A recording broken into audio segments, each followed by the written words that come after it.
Assalamualaikum warahmatullahi wabarakatuh.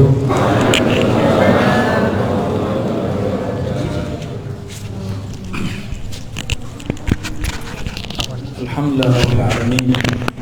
Ente pasang. Hamdal hamidin, hamdal mustaghfirin, hamdan yuwafi ni'amahu wa yukafi'u mazidah. Asyhadu an la ilaha illallah wa asyhadu anna Muhammadan abduhu wa rasuluh. Allahumma salli wa sallim wa barik ala sayyidil wujud, sayyidil kaunain, sayyidina Ahmad, sayyidina Muhammad wa ala alihi wal mahdi khalifatihi wa sallim. Pak Kiai yang kami cintai, kami hormati, Bu Nyai, para muallim, muallimat. Ini lagi musim libur Pak Kiai ya? Alhamdulillah. Saya beruntung ketemu dengan murid Mbah Yai As'ad. Beliau ini salah satu pemegang sanad Mbah Yai As'ad. Mbah Yai As'ad ini salah satu wali di tanah Jawa ya. Beliau itu Madura apa Jawa? Madura Jawa. Madura swasta. Ya. Kalau Pak Yai Madura pindah ke Balikpapan. Al-Maduri. Kalau bahasa Arabnya Al-Balikbabani.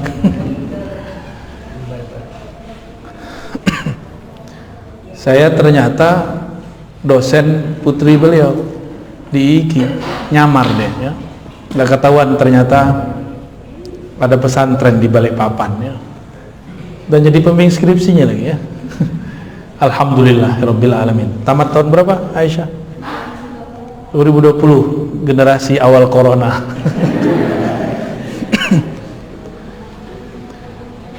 Alhamdulillah kami terhubung juga kepada itu Syekhana Khalil. Masih ada nasab pakai ya? Masih ya? Insyaallah kami pekan depan akan ziarah ke masjid beliau Syekhana Khalil pekan depan ya.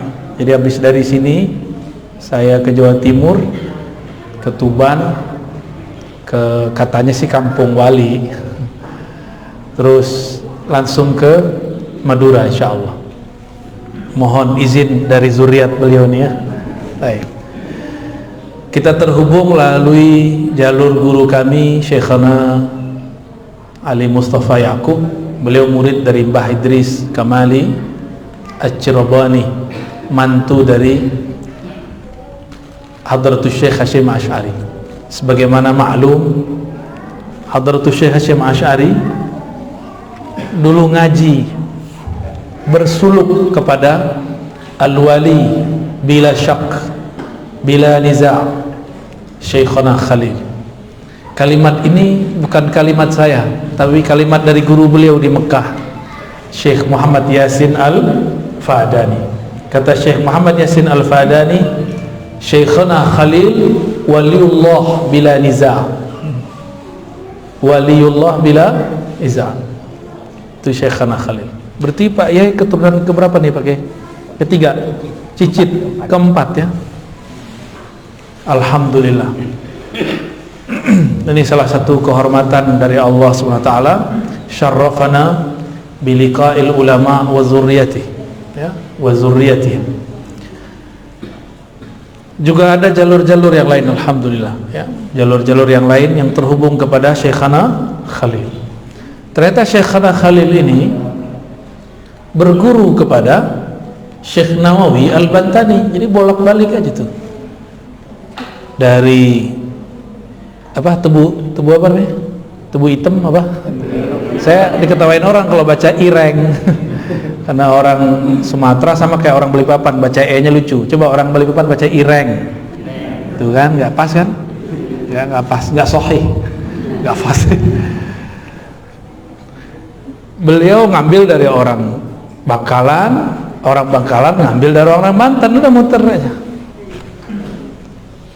Syekh Nawawi Al-Bantani ngambil juga dari orang Banjar, Syekh Muhammad Arsyad Al-Banjari, muter situ. Syekh Muhammad Arsyad muter lagi ngambil dari orang Palembang. Orang Palembang baru ngambil dari ulama Mekah, Madinah, Yaman, Mesir. Syekh Abdul Somad Al-Falembani punya guru pensyarah kitab Ihya Ulumuddin, namanya As-Sayyid Al-Murtada Zabidi. Itu seorang imam al-hafiz, akhiru man luqiba bil hafiz min al-Yaman, ya, orang terakhir yang disebut hafiz. Setelah Imam Suyuti susah nyari hafiz. Kalau hafiz Al-Quran banyak, tapi hafiz hadis jarang. Itulah Sayyid Al-Murtada atau Murtada Zabidi. Beliau hijrah ke Mesir dan punya murid banyak di Mesir. Di zaman Syekh Yasin pemegang sanad dunia. Di zaman Sayyid Murtada Zabidi, beliaulah pemegang sanad di dunia. Beliau punya murid namanya Syekh Abdul Somad Al-Falembani. Al-Falembani punya murid Syekh Muhammad Arsyad Banjari, terus kepada muridnya Nawawi Bantani, kepada Syekhana Khalil Al-Bangkalani Al-Manduri. Itu saya baca di kitab Al-Manduri, pakai benar, bukan Maduri. Manduri. Al-Manduri itu yang sahih ya. Wah, ini tasihnya udah pas sudah. Ada artinya nggak pakai?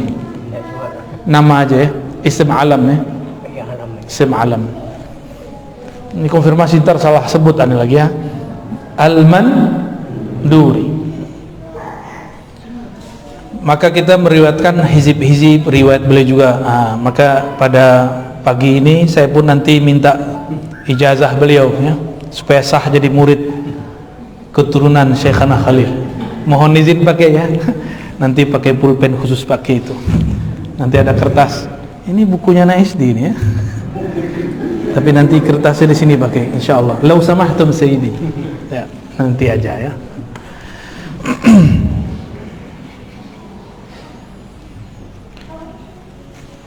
Negeri ini, Indonesia khususnya, Nusantara secara umum, diberkahi dengan adanya ulama-ulama ahlullah.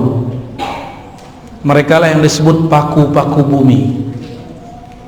Paku itu bahasa Arab, bukan paku yang itu tuh, bukan. Paku itu bahasa lama, artinya kutub. Ilmu ini masuk bahkan sampai ke keraton-keraton di Jogja, di Solo. Maka di Solo rajanya, sultannya disebut Paku Buwana, Paku Buwono. Buwono alam, Paku Kutbul alam.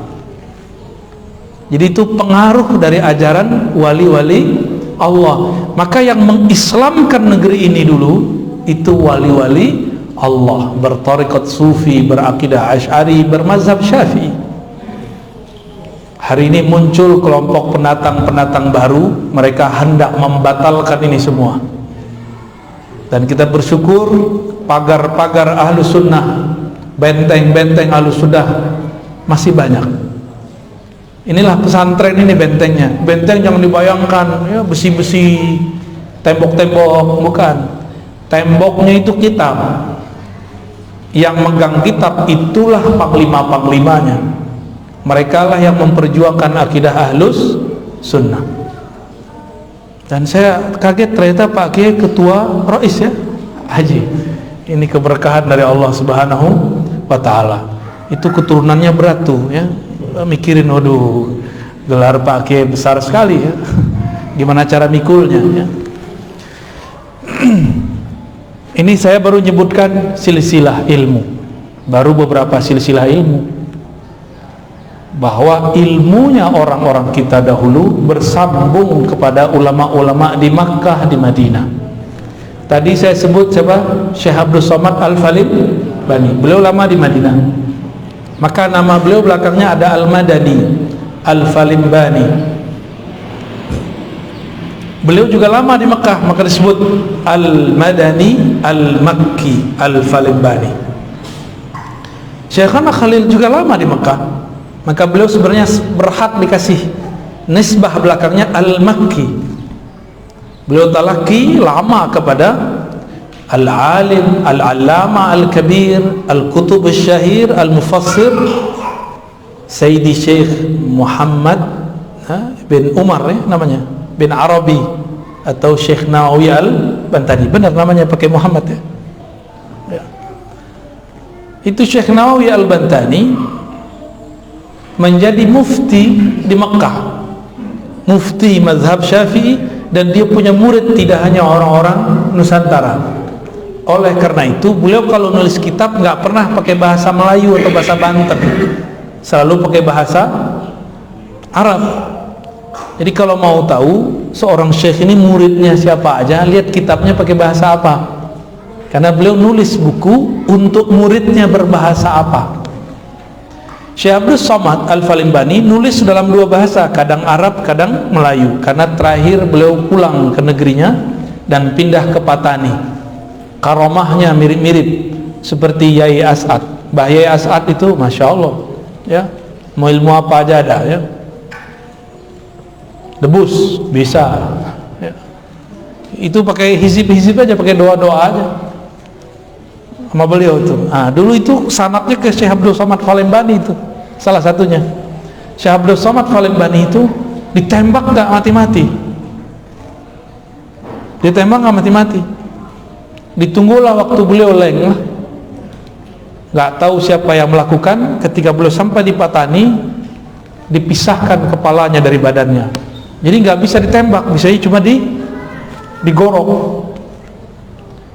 Maka miriplah kisah beliau dengan Sayyidina Al-Husain, badannya di mana, kepalanya di mana ya. Kita ketemu zuriat beliau di Palembang dan di Jakarta dan juga Malaysia, mereka mengatakan itu njid kami, kakek kami Syekh Abdul Somad Falimbani gak mempan ditembak oleh Belanda ya, gak mempan, sama Inggris gak mempan. Akhirnya ketemu juga kelemahan beliau apa, digorok, baru beliau kemudian wafat. Jadi ilmu-ilmu ini sebenarnya ada, tapi nanti di akhir zaman akan dikeluarkan lagi, karena ulama kita tidak menjadikan ilmu tersebut sebagai tujuan. Ilmu tersebut cuma penjagaan diri. Nanti di akhir zaman Allah turunkan lagi, entah ini zamannya entah tidak, wallahu alam bisawab. Kita siap-siap saja. Hadirin hadirat yang dimuliakan Allah, tadi saya cerita tentang sanad. Ini adalah hal yang krisis sekarang di mana-mana, sanad silsilah. Hadratus Syekh Hasyim Asy'ari menukil kalam ini di dalam risalahnya. Kalam ini dinukil dari kitab Sahih Muslim. Kenapa? Hadratus Syekh ternyata pemegang sanad Sahih Muslim yang lumayan berkelas di masanya. Jadi saya punya sanad Sahih Muslim, itu jalurnya kepada Hadratus Syekh. Saya dari Kiai Ali Mustafa Yaqub, dari Bayi Idris, dari Hadratus Syekh Hasyim Asy'ari ya. Atau jalur kedua, Syekhuna Ali Mustafa Yaqub dari Syekh Syamsuri Badawi ya, beliau dari Hadratus Syekh Hasyim Asy'ari. Nanti jalurnya nyambung, karena beliau ini suka khataman, bahkan kalaupun gak lihat kitabnya itu bisa baca. Jadi kalau ada orang baca, beliau tahu di mana salahnya. Salah satu riwayat yang dituliskan di Muqaddimah Sahih Muslim, al-isnadu minad-din, bersanad, bersilsilah, berguru adalah separuh beragama. Maka boleh kita sebut gurumu mempengaruhi cara beragamamu. Kenapa hari ini ada orang ekstrim? Kenapa hari ini anak muda baru belajar agama sudah berani nyalah-nyalahin Pak Kiai yang sudah lama belajar agama? Karena dia dapat guru suka menyalah-nyalahkan. Jadi jangan sembarangan punya guru, betul-betul harus selektif berguru. Maka untuk berguru jangan cuma ikut-ikutan, untuk berguru perlu istikharah. Ini bapak ibu ini kalau naruh anak ke pesantren istikharah dulu biar tambah kuat. Jangan cuma mau nikah doang ya. Kalau nikah cuma teman makan minum tidur, tapi kalau guru agama teman sampai menyeberangi sirat, sampai apakah masuk surga atau jatuh ke neraka. Berarti lebih penting atau enggak? Oleh karena itu ulama kita mengatakan nasabul ilm, nasabud din a'la wa aqwa min nasabil jism.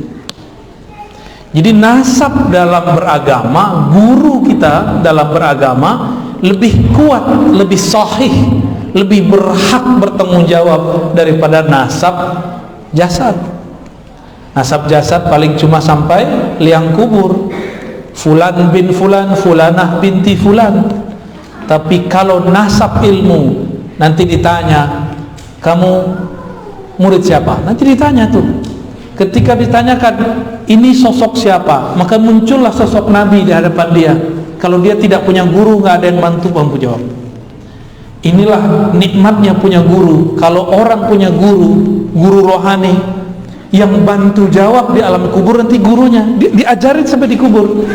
Itu kalau gurunya wali Allah. Karena wali Allah itu ahya'un inda rabbihim, mereka masih hidup di sisi Allah Subhanahu wa taala. Percaya nggak nih? Hah? Cahayanya kenceng dong. Kalau antum tasdik kepada Syekhna Khalil dan zuriat-zuriatnya yang alim ulama, datang nanti mereka itu. Sebagaimana kalau kita pulang dari perantauan, ini waktu anak-anaknya Pak Kiai pulang turun di bandara, disambut nggak Pak Kiai? Langsung dijemput anaknya, putranya, putrinya baru pulang dari perantauan pasti disambut. Benar disambut nggak Aisyah? Atau suruh pulang-pulang sendiri? Udah pulang tahu sendiri gitu. Begitu nggak? Pasti disambut, bahkan dijemput. Masa putrinya, putranya pulang tidak dijemput? Walaupun bisa pulang naik Grab, naik ojek, bisa pulang jalan kaki, berenang ya.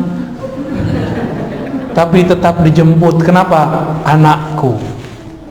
Karena ini perjalanan dunia yang menjemput tubuh fisik. Nggak cukup pakai doa, saya jemput pakai doa, nggak cukup. Al-Fatihah nggak cukup. Kalau sudah masuk ke alam sana, bukan tubuh ini yang berkuasa, bukan ayah kita. Kalau ayah kita bukan seorang wali Allah, nggak bisa dia jemput. Tapi jika dia seorang wali Allah, kekasih Allah, murid dari wali Allah, kalau dia nggak wali, gurunya wali, kan bisa nebeng. Pak Yai, itu murid saya butuh syafaat. Engkau kan tahu jalan menuju Rasulullah, mohon mintakan doa. Pak Kiainya ACC tanda tangan, ya, langsung. Maka nanti ada 2-3 makomat di alam kubur itu. Ada yang dijemput malaikat, itu orang soleh biasa. Ada yang istimewa, dijemput wali-wali Allah. Ada yang khawasul khawas, teristimewa, langsung Sayyidina Nabi SAW yang jemput dia. Langsung dijemput. Karena Nabi mengatakan itu anak rohaniku. Kita ini kata para ulama al-alam. Nah, jadi ulama itu secara rohani mendapatkan kalam dari Nabi. Wali-wali Allah ini, kalau secara ilmu hadis kalam Nabi sudah berhenti, tapi secara rohani Nabi kan masih hidup. Orang yang bisa mengetuk pintu rohani Nabi masih akan mendengarkan Nabi berkalam. Salah satu kalam Nabi ketika para wali-wali ini diizinkan bertemu beliau sallallahu alaihi wasallam, apa? Al-alam minni wa ana minallah. Alam itu semuanya dariku. Jadi Nabi itu tulangnya jadi apa, darahnya jadi apa, kukunya jadi apa, kulitnya jadi apa, rambutnya, begitu isyaratnya. Kolbunya jadi Imam Mahdi, ya, otaknya jadi ulama intelektual, ahli fikih, ahli kalam, darahnya jadi syuhada. Jadi kenapa orang-orang ada yang jadi syahid? Dia kecipratan nur darahnya Nabi sallallahu alaihi wasallam. Setan yang mana? Setan kan alam juga. Nah, setan itu bayang-bayang Nabi. Bayang-bayang gelap nggak? Nah itu. Maka Nabi juga penyayang sebenarnya sama setan. Nabi kasihan sama setan itu. Kan gimana-gimana masih dari beliau kan? Ya. Tapi setannya nggak tahu diri soalnya. Ente yang mana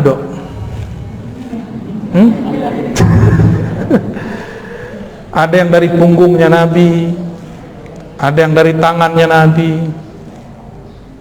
Itu sahabat-sahabat Nabi yang 4 tuh dari tangannya Rasulullah itu. Nur tangannya beliau jadi sahabat. Ada yang jadi tangan, ada yang nur kakinya. Maka 4 kan, 2, benar gak? 4 jadinya. Itu rahasia semua. Nabi Muhammad ulul azmi, ada 4 Nabi ulul azmi lain. Itu semua sama. Karena tidak ada lagi Nabi setelah Nabi Muhammad, maka Abu Bakar tidak akan jadi Nabi. Umar pun jadi seorang ulama, walaupun kalam yang beliau dapatkan mirip seperti Nabi Musa. Jadi Sayyidina Umar diizinkan Allah berkalam-kalam langsung kepadanya. Disebut dalam hadis Bukhari dan Muslim, muhaddatsun. Nabi mengatakan di antara umat-umat terdahulu ada muhaddats. Salah satunya Nabi Musa. Wa in kana min ummati lakana Umar. Jika ada di antara umatku yang diajak berbicara oleh Allah, itulah Sayyidina Umar. Sayyidina Umar itu yang berjasa membedakan kita nih sama ibu-ibu pakai hijab ya. Itu jilbab atau hijab itu karena berkah hasil dialog Sayyidina Umar. Apa kata Sayyidina Umar? Ya Sayyidi ya Rasulullah, seandainya para perempuan kita hijabkan gimana? Kita kasih jilbab gimana kira-kira kalau bahasa Indonesianya? Akhirnya Nabi turun ayat. Sayyidina Umar berkalam, turun ayat karenanya. Maka Sayyidina Umar bersyukur, berbangga karena ilham-ilham yang Allah turunkan kepadaku. Rasulullah kemudian mengetuk pintu wahyu, turunlah 3 ayat hukum, dan itu ayat-ayat besar ya, ayat-ayat besar. Maka Sayyidina Umar agak galak dikit karena beliau ahli hukum. Nabi Musa galak gak? Galak Nabi Musa itu.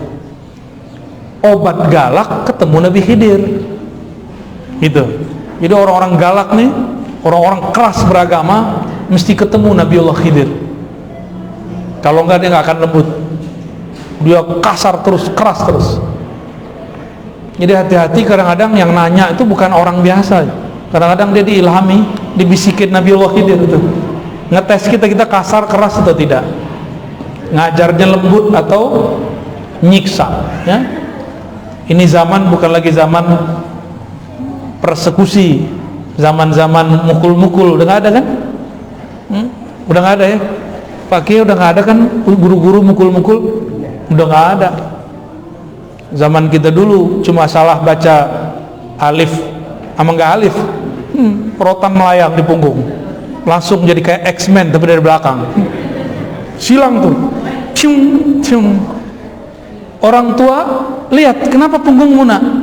Oh ada X, malah disayang-sayangin. Oh, bagus. Kalau sekarang orang tua kalau ngelihat anaknya dipukul sama guru gimana? Lapor polisi. Orang tua kurang ajar. Saya kalau punya santri begitu, saya pulangkan. Pak, ini anakmu, urus sendiri, ajar sendiri. Ya, pulangin aja. Ngapain kita nggak butuh santri kok? Santri butuh kita. Dia kan nggak bisa baca kitab, nggak ngerti hukum Islam, nggak kenal Allah dan Rasulnya. Para kiai, para ustadz berijazah ilmunya. Seandainya pun mereka nih sesat, itu syafaat ada pada diri mereka karena masih punya guru. Gurunya nanti yang kemudian doa, ya Allah, ini masih umat Nabimu, dia bersanad, dia pernah berguru kepadaku, diselamatin sama Allah. Enggak di dunia, di barzah, enggak di barzah, di padang mahsyar, enggak di padang mahsyar, mizan, enggak juga udah masuk penjara diselamatin, penjara neraka. Mau syafaat yang mana? Dari dunia dulu dong. Jangan minta syafaatnya nanti udah masuk neraka duluan, gosong. Ya. Begitu guru itu tanggung jawab sama murid. Tiba-tiba ada orang tua kurang ajar, kurang adab. Maka saya sarankan nanti ada majelis kajian khusus untuk orang tua. Pengajian khusus untuk orang tua. Harus ada ya. Supaya diajarin nih adab-adab kepada kiai. Adab naruh anak di pesantren. Dulu kita belajar ngaji aja alif bata, ayah saya nganterin. Abuya, ini anak saya, tolong dididik. Betul begitu. Saya diserahkan kepada guru saya, Abuya Dahnar namanya, ahli qiraat di zamannya. Kalau ada salah tolong dibimbing, kalau kurang tolong dilengkapi. Jabat tangan itu. Bahkan di sana itu pakai simbol, pakai beras, pakai kain kafan. Itu simbol tuh, simbol-simbol aja.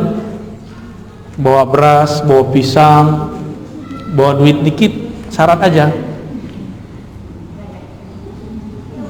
Dikasih.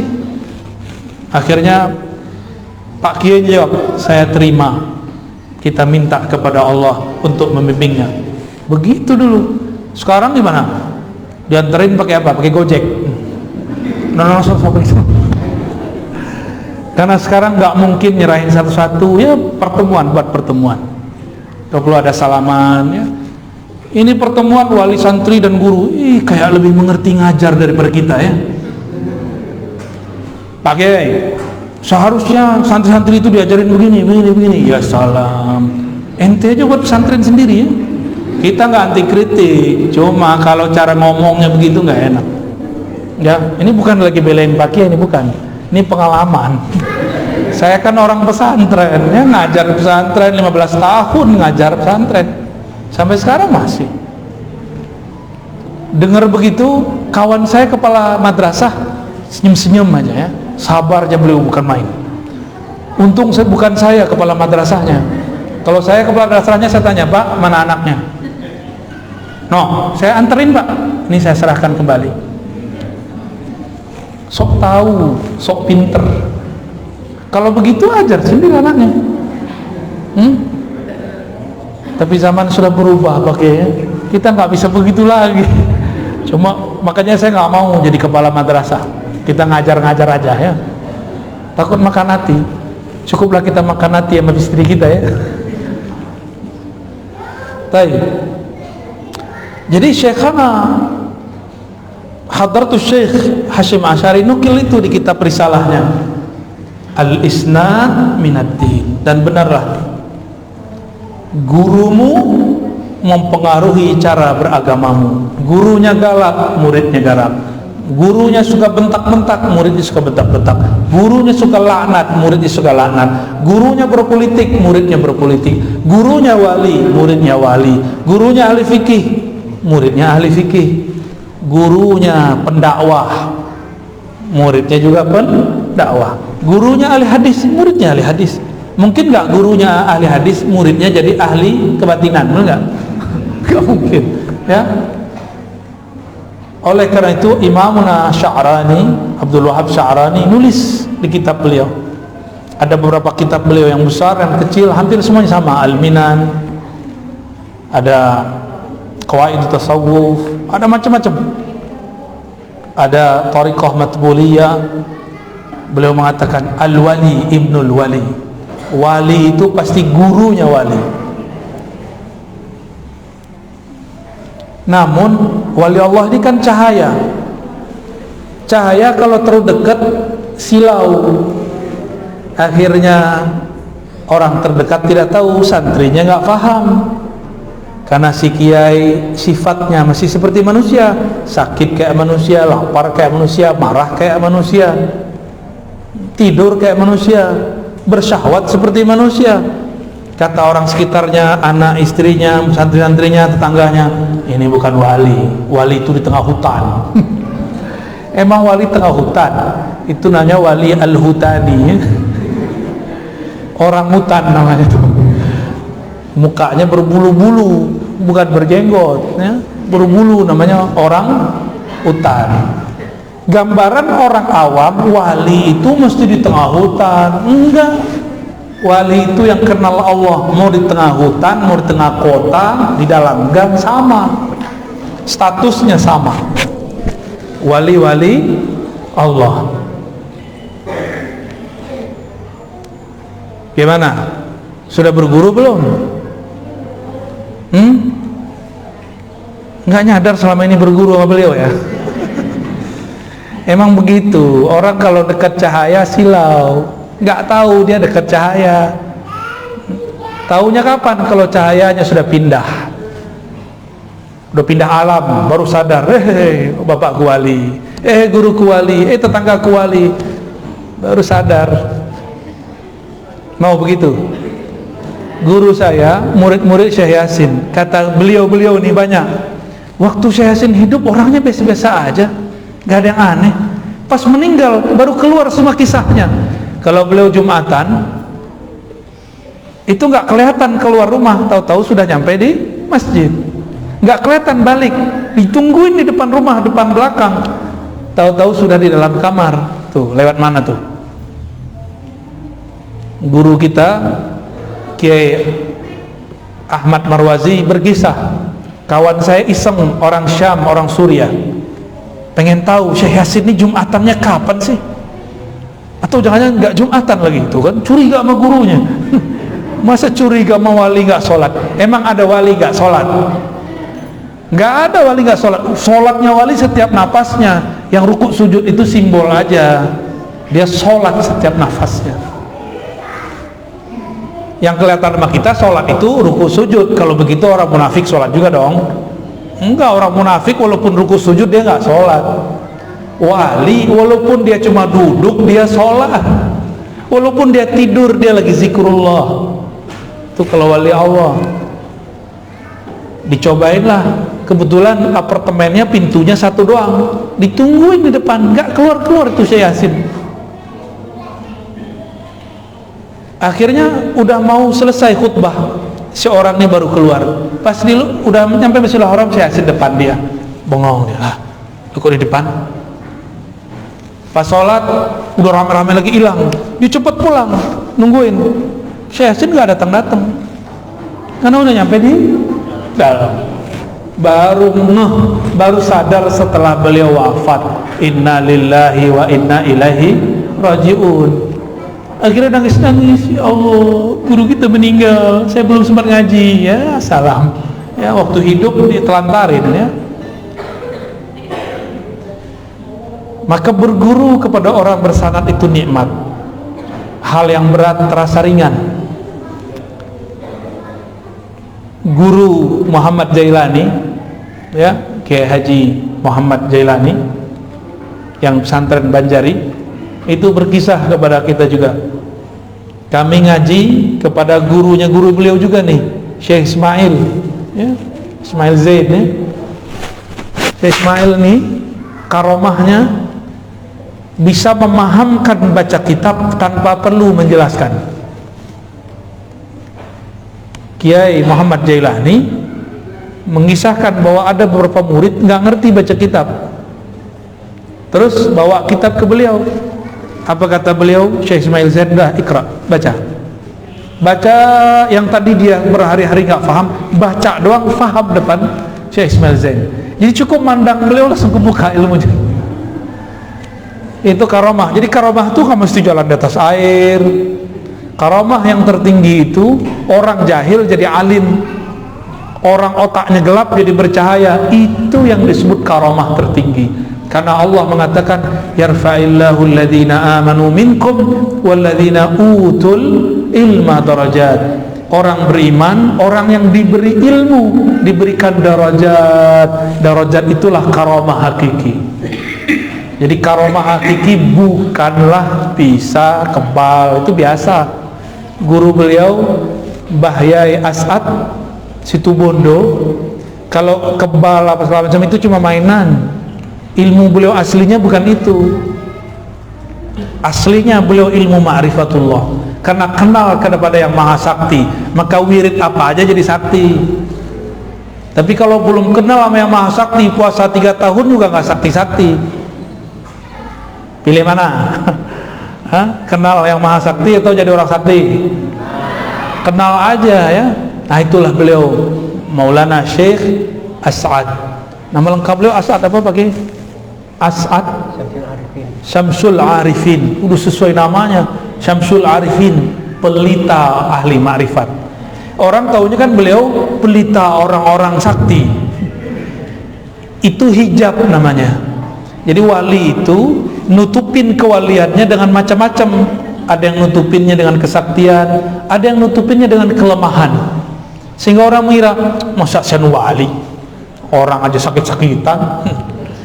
Guru saya Abu Ya Hasan Basri, setiap kami datang sakit.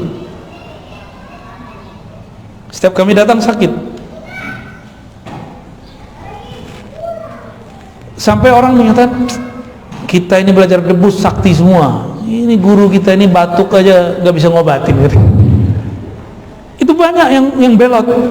Itu yang belot-belot dulu, sekarang gak beres zikirnya. Serius, wallahi. Yang dulu mengatakan, Buya Hasan Basri terhijab. Hijabnya apa? Baca kitab tuh. Kurang ajar gak murid ngomong, guruku terhijab karena baca kitab. Saya dengar langsung itu, bukan 1-2 murid, banyak murid. Waktu itu saya masih kecil, umur 12-13 tahun. Umur saya 15, beliau wafat. Jadi cuma ngaji 3 tahun sama beliau. Apa kata salah satu kawan saya, Abu Ya Hasan Basri, guru kita tuh, dia ngomong guru kita nggak lebih sakti daripada guru yang ini. Kewaliannya terhijab, dia orang terhijab oleh baca kitabnya.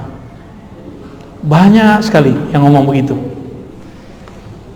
Hadirin hadirat maka Allah, kapan ilmu menghijab? Kapan zikir menghijab? Kalau ilmu dan zikir membuat dia merasa dirinya sesuatu. Contoh nih, saya habis ngaji dapat sanad dari Pak Kiai. Terus saya bilang, sanad saya lebih tinggi dari ente. Itu jadi hijab langsung tuh. Saya merasa saya doktor. Itu jadi hijab. Saya merasa saya dapat ijazah ini, ijazah itu, bisa baca kitab ini, hafal kitab ini. Itu jadi hijab. Merasanya itu yang jadi hijab. Ilmunya bukan hijab. Ilmu itu adalah hijab paling tipis antara kita dan Allah. Kenapa? Al-ilmu sifatun min sifatillah. Benar.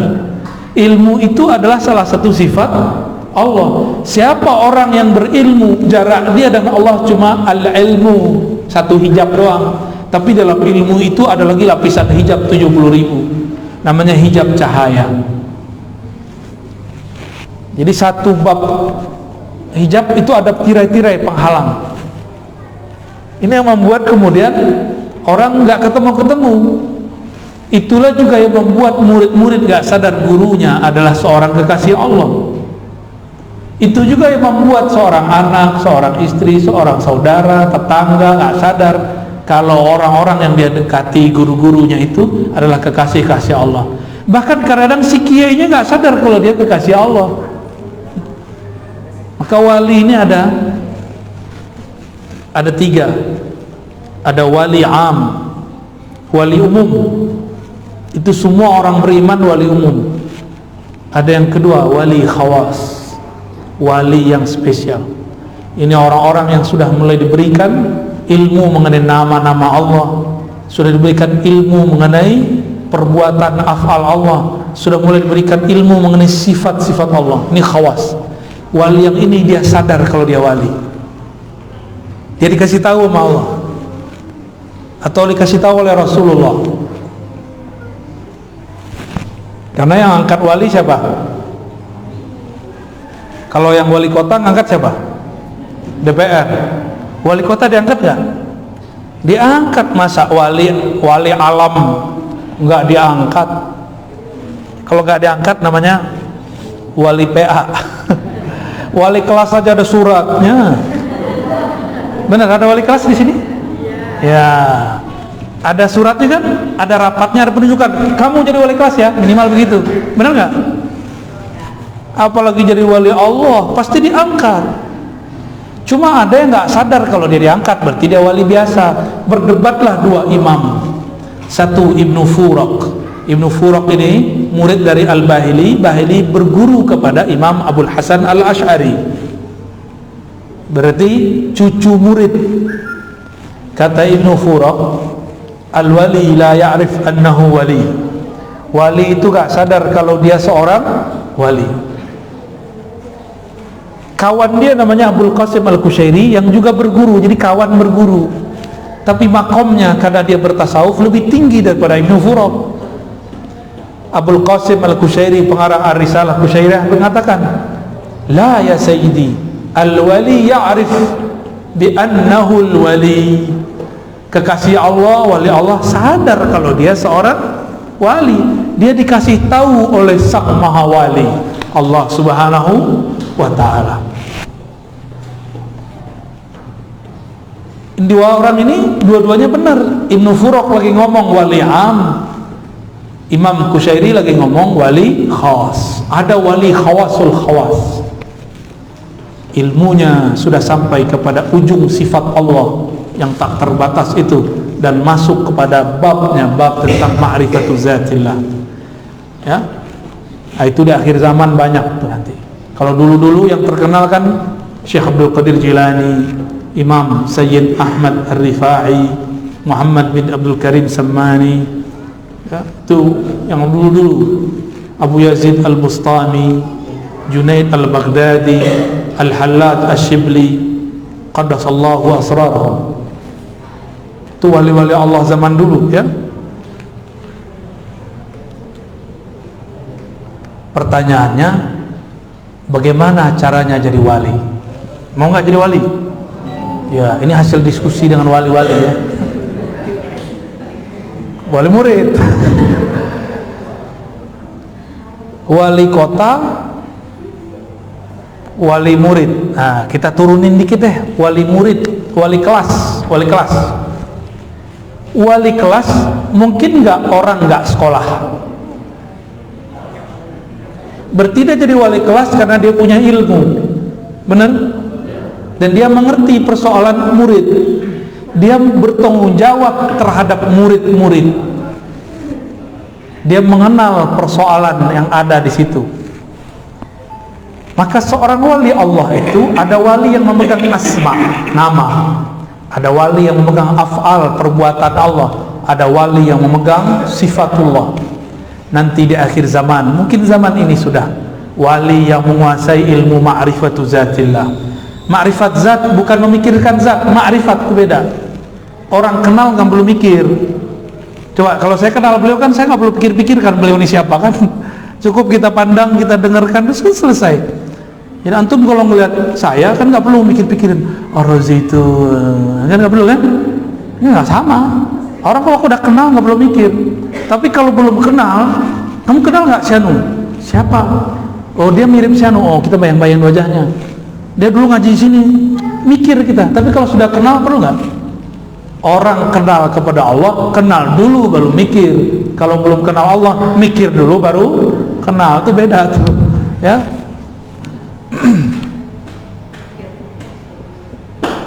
Cara menjadi kekasih Allah sangat mudah. Fa'lam annahu la ilaha illallah wastaghfir li dhanbik, sampai akhir hadis, sampai akhir ayat surat Muhammad ayat 19.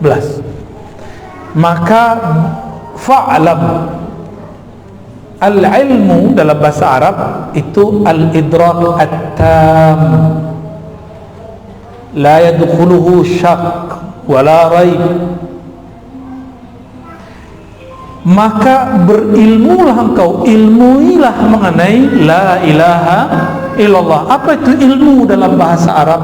Al-ilmu itu idrak at-tam, pengetahuan yang cukup mengenai apa? Mengenai la ilaha illallah tanpa ada syak. Jadi pintu jadi wali Allah masuknya lewat la ilaha. Maka semua zikir-zikir wali pasti dimulai dengan syahadat, asyhadu an la ilaha illallah wa asyhadu anna muhammadar rasulullah. Itu babul walayah, pintu kewalian itu dimulai dari syahadat. Benerin dulu syahadatnya, mengerti ilmu tentang rahasia syahadat, ya. Ini banyak tanya ke Pak Kiai kita, ini syahadat itu apa sebenarnya? Nanti dijelasin beliau, keluar ilmu, ya, Mbak Yai As'ad nanti itu, insya Allah. Ada beberapa ulama itu kalau nggak ditanya nggak jawab, diem aja, ya. Banyak. Ada ulama yang dia maksa muridnya, sini kamu. Enak tuh jadi murid begitu, dipaksa jadi wali ya. Tapi kalau yang diam berarti ada mutiara yang sedang dia sembunyikan. Yang mutiara itu nggak mungkin dia obral. Ini yang dia rahasian terus nih. Bapak Ibu, sahabat-sahabat ya, Ustadz, asatizah. Jadi kunci jadi wali yang pertama, fa'lam, ilmuilah hakikat la ilaha illallah. Bukan hanya teori kalam, tapi juga zauqi, secara zauq qalbu dan rohani.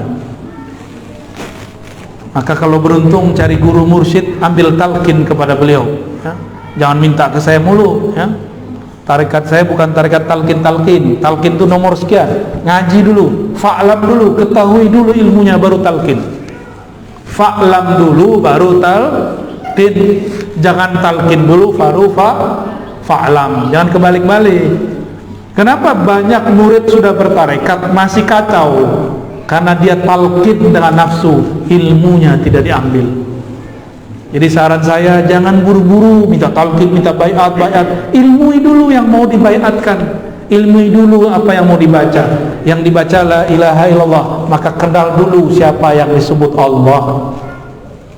Nanti kalau sudah talqin, baru disebut namanya, sudah bergetar jantung dan batinnya.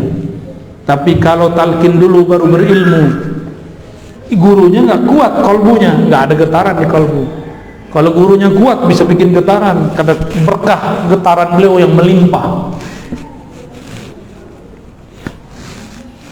Dan yang kedua, wastaghfir lidzambika, mohon ampunlah engkau. Ini Allah ngomong ke Nabi Muhammad.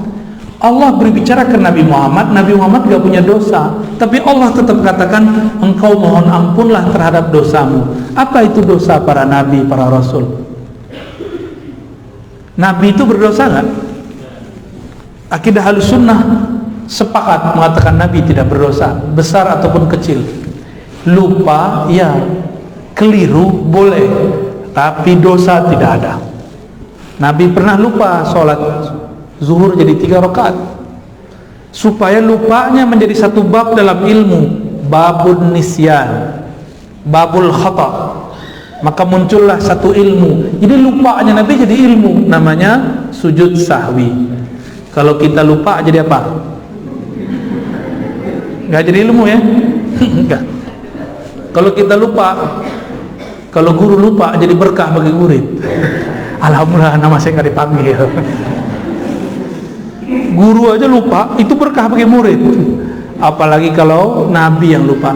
Maka nisyanun Nabi kamalun li ummati wa rahmatun lahum. Kalau Nabi itu lupa, lupanya rahmat, lupanya kesempurnaan bagi umatnya. Nisyanul alim,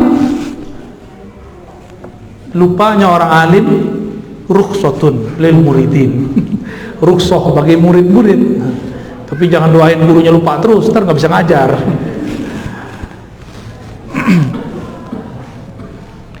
Jadi mau jadi wali itu kan pewaris Nabi, maka ilmunya harus warisan Nabi. Pertama ilmu ilah, yang kedua hendaklah engkau merasa berdosa.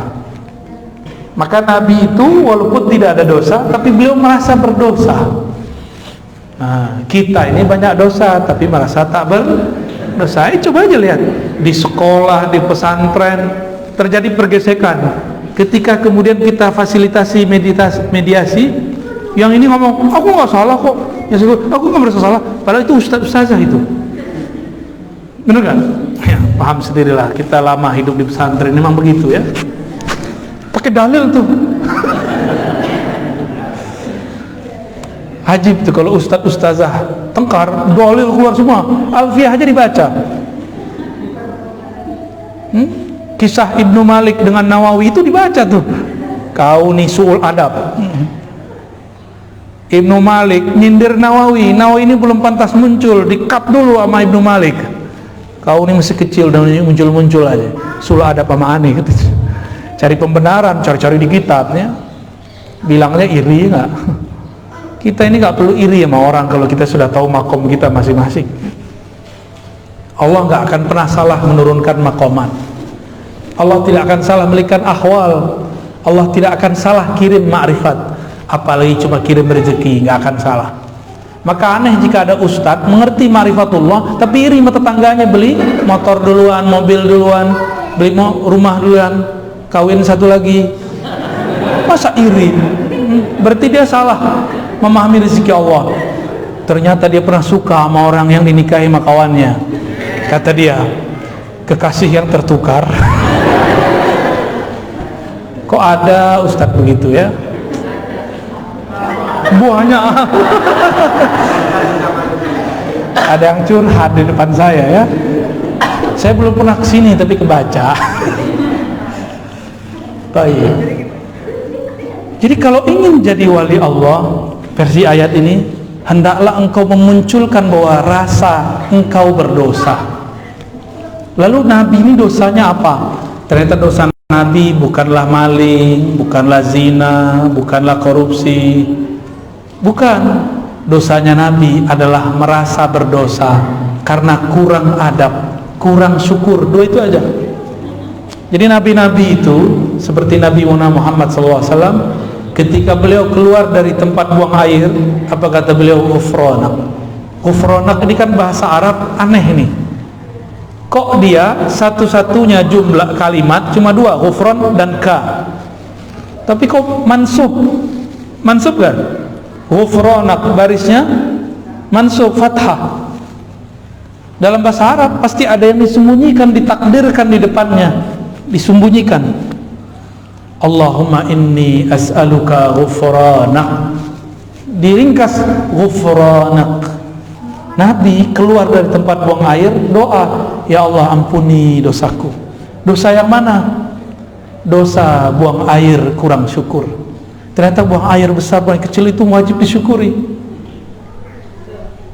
Nggak percaya, coba nanti kena penyakit namanya apa? Bukan yang susah, buang air kecil itu loh.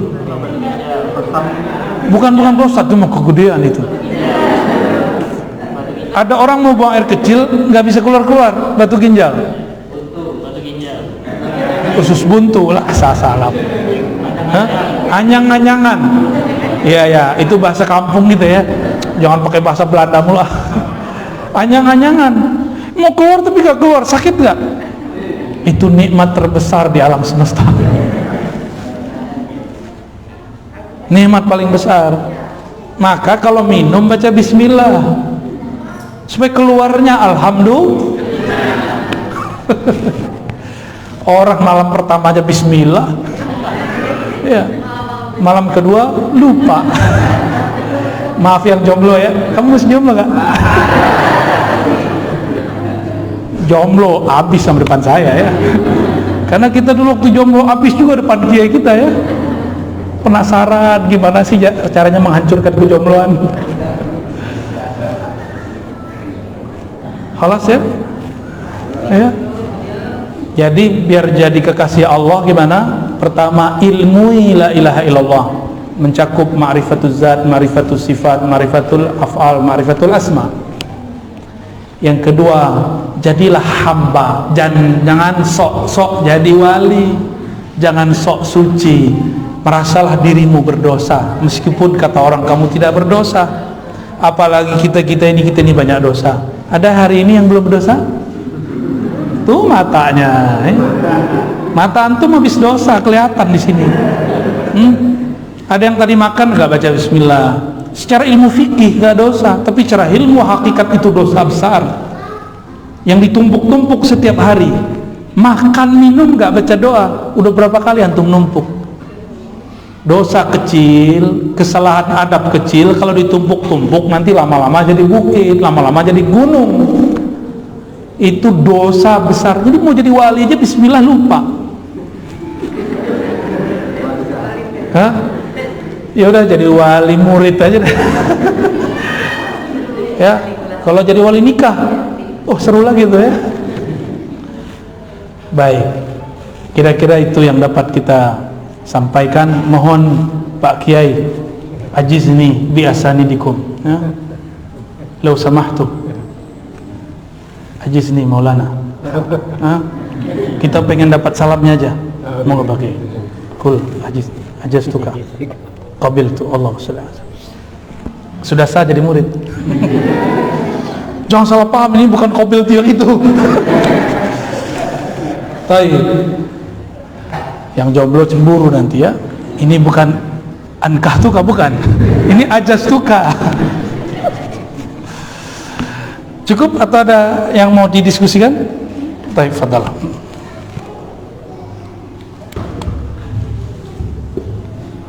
Alhamdulillah, demikian amalan dan untuk Bapak Ibu barangkali ada yang ditanyakan, ada yang didiskusikan dengan beliau, kami silakan satu bahasa seperti ini.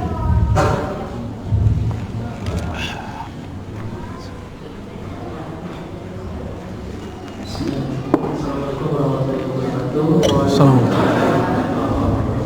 Ini pakai ini tuh. Ustaz ingin bertanya, saya tidak ingin bertanya sebenarnya, yang ingin saya Konfirmasi. Tidak, saya datang jauh dari Samarinda ingin ketemu Ustaz. Masya Allah. Ingin, ya, sering nonton YouTube-nya Ustaz, sangat bagus sekali. Saya ingin minta satu amalan saja dari Ustaz yang bisa saya amalkan terus. Terima kasih. Assalamualaikum warahmatullahi wabarakatuh. Assalamualaikum. Ada? Dari ibu-ibu barangkali ada yang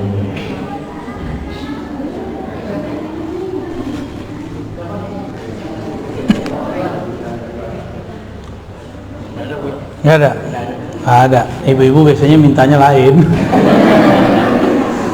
Ya. Malu. Apa amalan yang hendak diamalkan?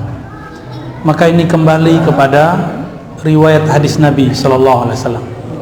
Ketika seorang sahabat datang kepada beliau lalu mengatakan, wahai Rasulullah, ajaranmu sudah banyak, tolong kasih ringkasannya. Inna syara'il Islam qad kasurat alayya. Ya, sungguh telah banyak. Lalu ajarkan aku yang paling mudah. Apa kata Nabi? La yazalu lisanuka rataban bidzikrillah.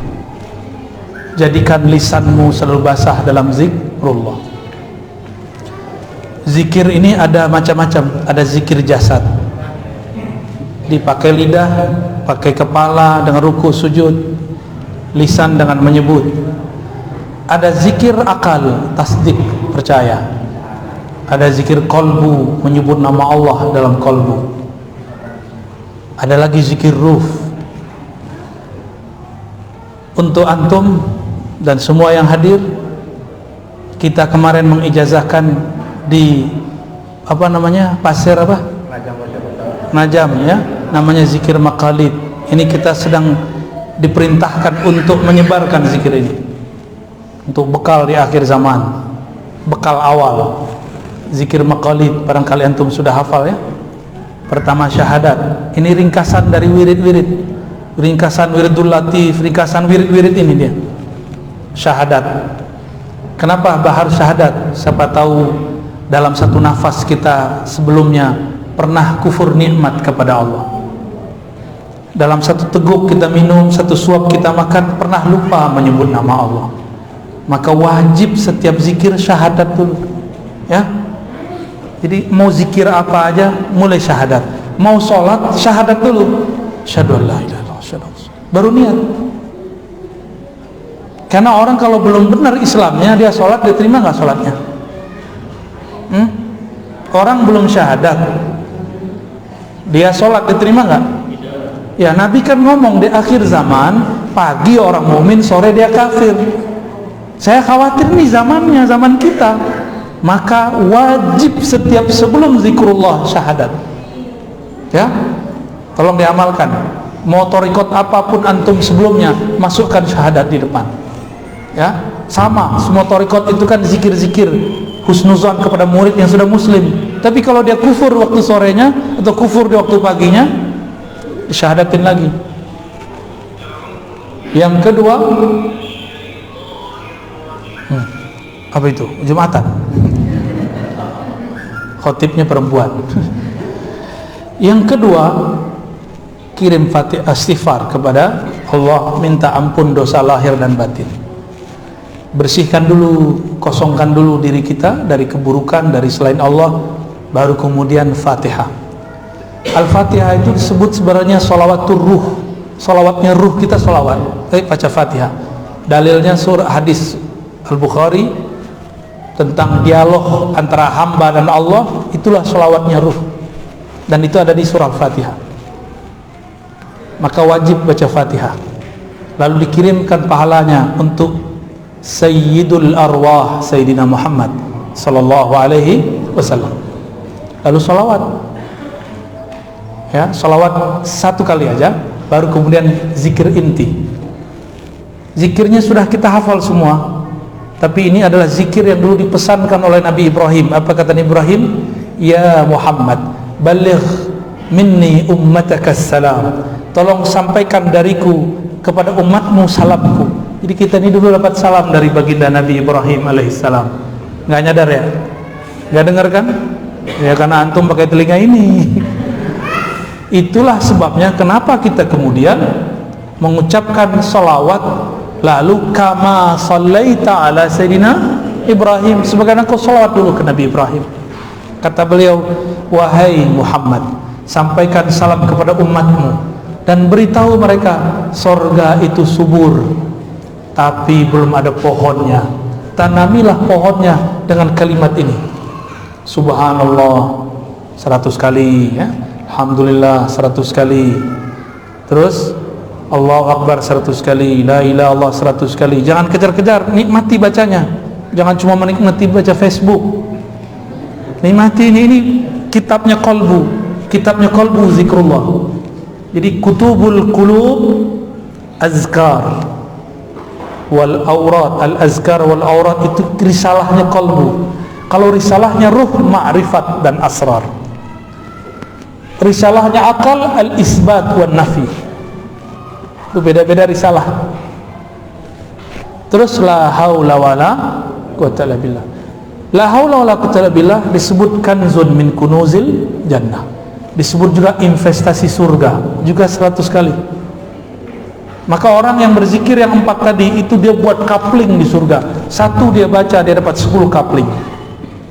Kalau dia baca 100 berarti dapat 1000. Dia baca pagi sore sudah. Jika itu dipakai semua, nanti kalau ketemu kawan-kawan yang tidak berzikir, mereka orang-orang yang masuk surga tapi minimalis. Tapi minimalis di surga 10 kali dunia. Udah ada yang pergi ke hotel termahal di Abu Dhabi, di Dubai. Saya aja belum, baru lihat doang. Masuk sebelum, nggak kuat kita, ya. 1 kali masuk sama kayak beli mobil, ya. Avanza kita habis sudah. 1 kali masuk, mau, ya. Kata Nabi, cukup kamu baca ini sekali sama dengan 10, 100 kali sama dengan 1000. Lalu Nabi Ibrahim punya zikir hasbunallah wa ni'mal wakil, baca 7 kali, baru tutup lagi dengan salawat 100 kali, sallallahu ala Muhammad, atau salawat yang lain, ya. Ini disebut dengan zikir maqalidis samawati wal ard. Disebut juga dengan zikir syajaratil jannah. Disebut juga dengan zikir buhul-buhul langit dan bumi. Disebut juga dengan zikir pohon-pohon surga, ya. Sedangkan la haula wala itu adalah kunuz, perbendaharaan surga, ya.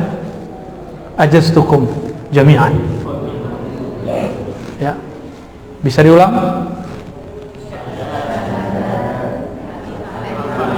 Istighfar dulu dong. Al-Fatihah kirim ke siapa? Dan silsilah sanad kita, ya. Terus salawat sekali, terus zikir. Apa aja zikirnya? Masing-masingnya jangan digabung satu-satu, subhanallahnya, ya. Terus